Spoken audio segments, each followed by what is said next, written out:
दिल्ली में प्रदूषण रोकने के लिए नेशनल ग्रीन ट्रिब्यूनल यानी एनजीटी ने 10 साल पुरानी डीजल गाड़ियों को हटाने का आदेश दिया है। एनजीटी ने दिल्ली सरकार को 10 साल से ज्यादा पुरानी डीजल गाड़ियों के लाइसेंस को रद्द करने का आदेश दिया है।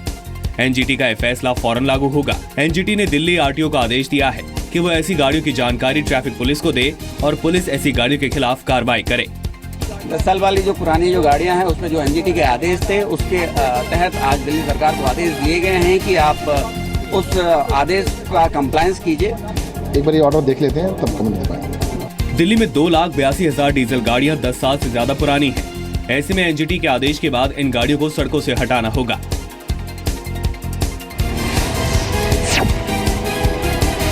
सेंट्रल पॉल्यूशन कंट्रोल बोर्ड ने यमुना की सफाई के लिए 14 नए सीवेज ट्रीटमेंट प्लांट लगाने के दिल्ली जल बोर्ड की योजना पर सवाल उठाए हैं। बोर्ड ने डीजेबी को मौजूदा प्लांट्स का बेहतर इस्तेमाल करने को कहा है। एनजीटी को सौंपी अपनी रिपोर्ट में बोर्ड ने कहा है कि दिल्ली जल बोर्ड ने जिन जगहों पर सीवेज ट्रीटमेंट प्लांट लगाने की योजना बनाई है उनको विकसित होने में ही 30 से 40 साल लगेंगे। दिल्ली में रोजाना 4,200 मिलियन लीटर गंदा पानी यमुना में गिरता है।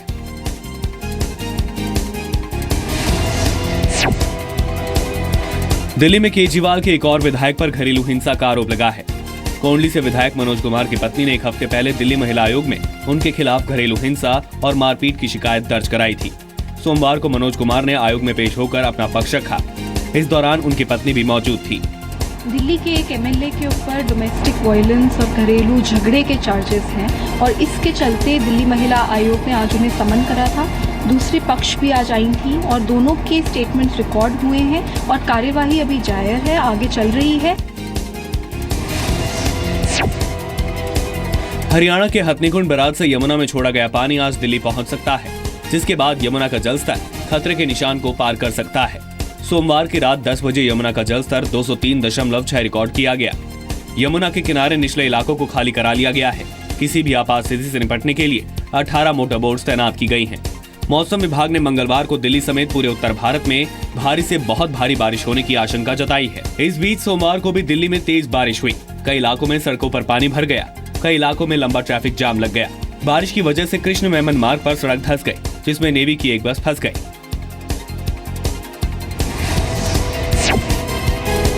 दिल्ली में मानसून की शुरुआत के साथ ही बीमारियों का प्रकोप भी बढ़ गया है। अस्पतालों में डेंगू के मरीजों की संख्या बढ़ती जा रही है। इस साल अब तक डेंगू के 50 मरीज सामने आए हैं। इनमें 22 सिर्फ जुलाई महीने में मिले हैं। 9 जुलाई से 11 जुलाई के बीच डेंगू के 11 नए केस सामने आए हैं। पिछले साल दिल्ली में डेंगू के 15,867 मामले सामने आए थे, जिनमें से 60 लोगों की मौत हो गई थी।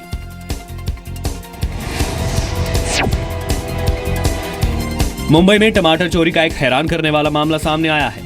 सांता क्रूज के शास्त्री नगर इलाके में क्राइम ब्रांच ने 2 लोगों को टमाटर चोरी के आरोप में गिरफ्तार किया है।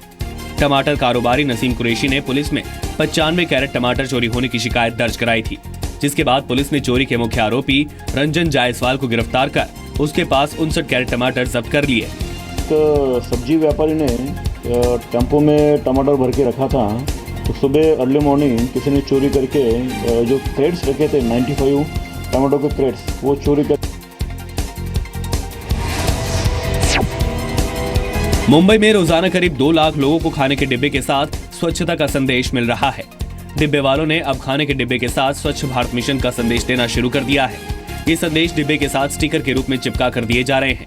कुछ दिन पहले ही केंद्र सरकार ने डिब्बे वालों से स्वच्छ भारत मिशन का संदेश प्रचारित करने की अपील की थी। जब आदमी खाने को बैठता है तो हमारा संदेश उसके पास जाएगा कि खाने से पहले हाथ धोना है, यानी वो खाने वाला है, तो इसका हमारा मैसेज ऐन वक्त पे उनके पास जाने वाला है, वैसा वो मैसेज जाने वाला है। मुंबई से जल्द ही इंटरनेशनल क्रूज सर्विस शुरू होगी। बॉम्बे पोर्ट ट्रस्ट ने सोमवार को क्रूज सर्विस देने वाली एक निजी कंपनी से करार किया है। करार के तहत इस साल दिसंबर से क्रूज सेवा शुरू हो जाएगी। क्रूज टर्मिनल के रूप में मुंबई पोर्ट को ही विकसित किया जाएगा। मुंबई से क्रूज बेंगलुरु, कोचीन होते हुए मालदीव तक जाएगी। टूर प्लान 7 दिन और 8 रातों का होगा, जिस पर 42,000 रुपए का खर्च आएगा। पोटेंशियल तो बहुत हाई है, क्योंकि हमारे इंडियन पैसेंजर जो है शेयर कन्वीनियंस जो है हमारे मुंबई पोर्ट से डायरेक्टली बोर्ड करके निकल सकते हैं।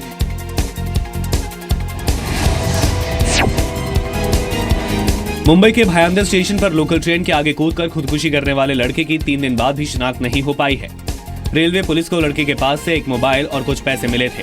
मोबाइल को सर्वर पर रखा गया था ताकि रिश्तेदारों का नंबर पता लगाया जा सके। आपको बता दें कि 16 जुलाई को भायंदर में एक लड़के ने ट्रेन के आगे कूदकर जान दी थी। वारदात का सीसीटीवी वीडियो भी सामने आया था। सोमवार को मुंबई में सेंट्रल रूट के लोकल में सफर करने वाले लोगों को काफी मुश्किलों का सामना करना पड़ा। मस्जिद बंदर स्टेशन के पास पेंटाग्राफ टूटने से हार्बर लाइन की ट्रेन सेवा करीब 2 घंटे तक ठप रही। जिस ट्रेन का पेंटाग्राफ टूटा वो CST से वाशी जा रही थी।